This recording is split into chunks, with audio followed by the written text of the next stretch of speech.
Today we're going to talk about three equations that we will use to solve one-dimensional motion with constant acceleration. So the three equations are the first one, which is final velocity equals initial velocity plus acceleration times time. Then we got final position equals initial position plus initial velocity times time plus 1/2 acceleration times time squared. And keep in mind that these x's right here do not mean very much. I'm just being very picky and just making sure you know that the velocity and acceleration are in the same direction. Now if they weren't in the same direction, then there should be an adjustment made either right here or right there, and right there obviously. And then the third equation is this one right here. Final velocity squared equals initial velocity squared plus 2 times acceleration times displacement. Now before we move on, I just want to make one thing clear. We don't have to write down the equations the way I just showed. So for instance, instead of writing final velocity equals initial velocity plus acceleration times time, instead of doing this that way, you could simply have subtract the initial velocity on both sides. So when that happens, you end up getting final velocity minus initial velocity equals acceleration times time. So you can see that you could have it look like this, and we can simply write change in velocity equals acceleration times time. This triangle implies change. It implies final minus initial.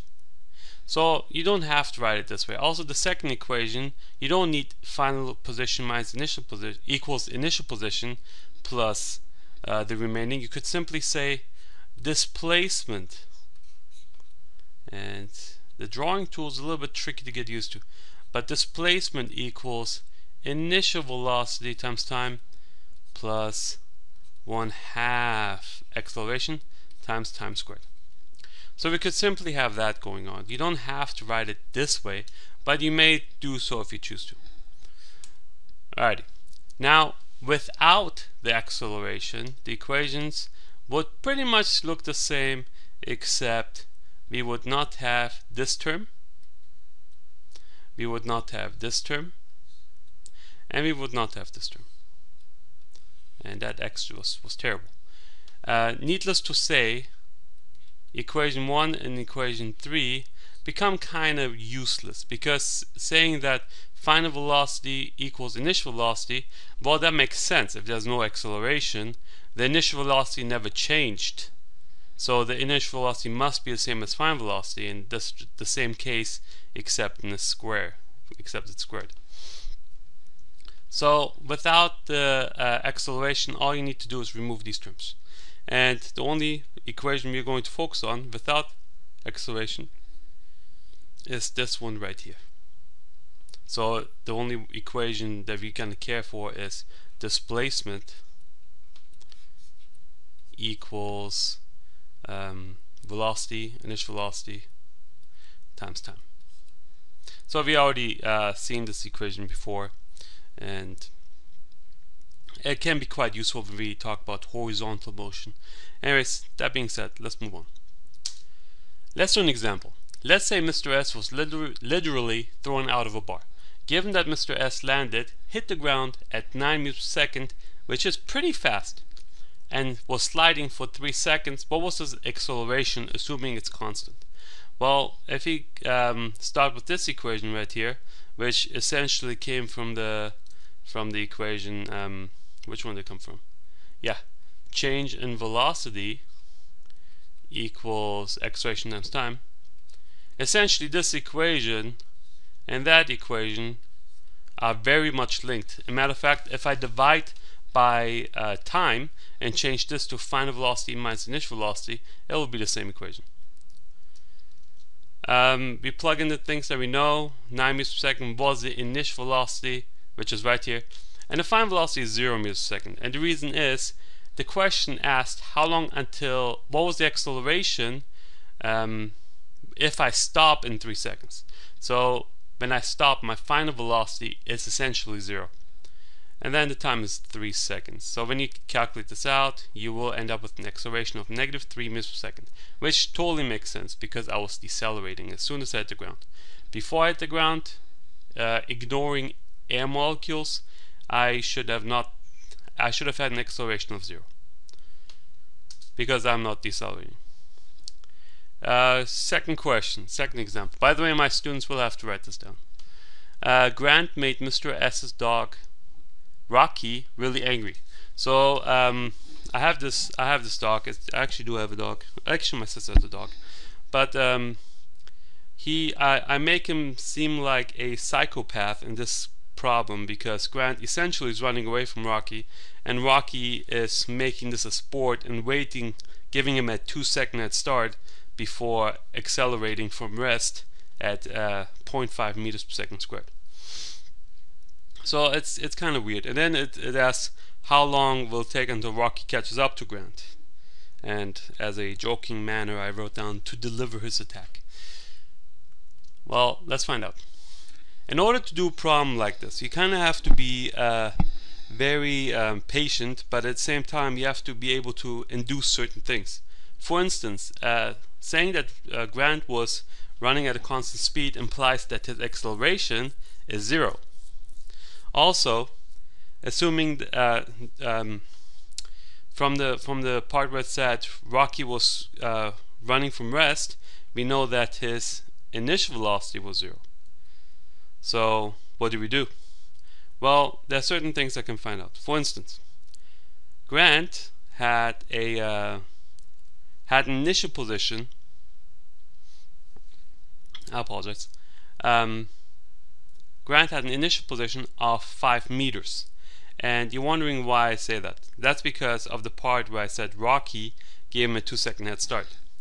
We kind of have to essentially start the problem from when both of them are running.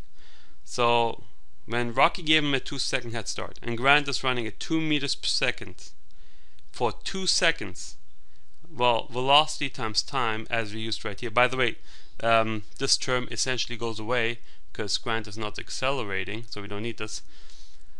But his initial position, if you plug everything in, will essentially give you 4 meters per second squared. 4 meters, because the seconds cancel. This is going to cancel that. So we have its initial position. So this one is the tough one to kind of figure out. Where is Grant when the situation is taking place? Well, he is at 4 meters away from Rocky.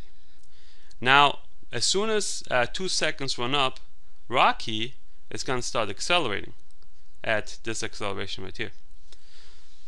We have to induce that when Rocky does catch up, and I know Rocky will catch up for sure, is because he has an acceleration. Grant doesn't. So it doesn't matter how fast Grant is. Eventually Rocky's going to catch up because he is slowly getting faster and faster and faster. So we have to induce that when Rocky does catch up, Rocky's final position will equal Grant's final position. So let's look at it this way. Ooh, I did not do it right there. Okay, let's work out the problem.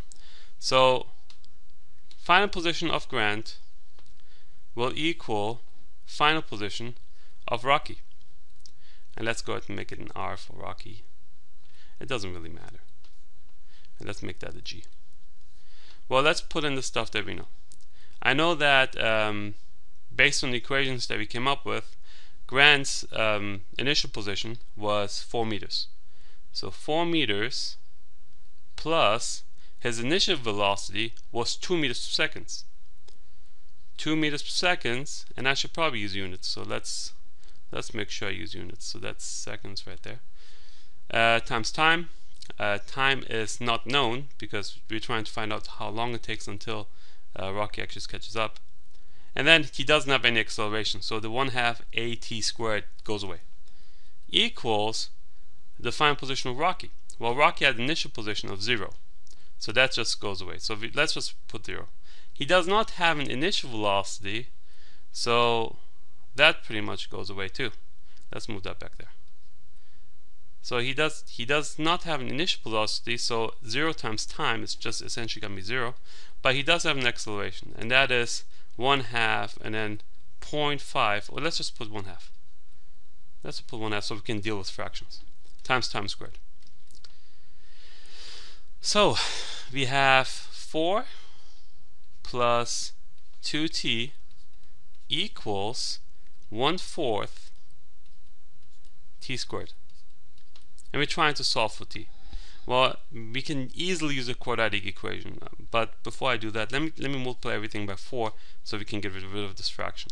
So that implies 16 plus 8 t equals t squared. And then if I move everything to the other side, I get t squared minus 8t minus 16 equals 0. And now I can kind of solve it out. Let's put that right there. Equals 0. Forgot the other equal sign. Well, in order to solve this, I would probably need to use a quadratic equation, unless I know two numbers to multiply to give me -16 and add up to give you -8, which I cannot think of right now. It looks kind of tempting for some reason. 18 and 16 and 8 look really similar, but I'm just going to give up right now. So t, but using the quadratic formula, should equal -b, which is 8, plus or minus square root of b squared, so 64. Whoa, 64 minus 4. I see, minus 4 times 1. That's the 1 up here. Minus 4 times 1 times -16. So positive. Two negatives become positive. So 4 times 10 is 40. 4 times 6 is 24. 64. 64. 64 looks like a perfect square. I think it's 8 times 8. And what I can just induce, that's the same thing as saying, oh well, let's put the denominator, and let's not forget that. Divide by 2a, which is just 2. I know that that's the same thing as saying, so let's just go ahead and write down, let's change the color. Let's just, instead of writing this, let's write down 2 times 64, and I can pull out the 64, taking its square root, making it an 8. I don't know if you knew that trick or not, but this becomes 8 plus or minus 8 root 2 over 2, which essentially becomes, and let's put the answer right there, that becomes 4 plus or minus 4 root 2. I know that, let's see, I know that 4 root 2 is bigger than 4, so the minus would give me a time being negative. And you can also use a calculator too if you want. Calculators are highly encouraged. I don't mind if you use a calculator, but you can probably see that this would give you a negative value if I use the negative. So I know that time will have to be 4 plus 4 root 2, because we cannot go back in time. Time should never be negative. You will always be, whenever you use a quadratic equation for a situation like this, time will always be a positive value. Alrighty, that being said, that's my time. I might have made a mistake here somewhere. Hopefully I didn't. I did a lot of risky things, but you know, if I can do, the book has much easier problems, and if I do this problem, it hopefully encourages students to look at the book problems and be like, hey, that's kind of easy.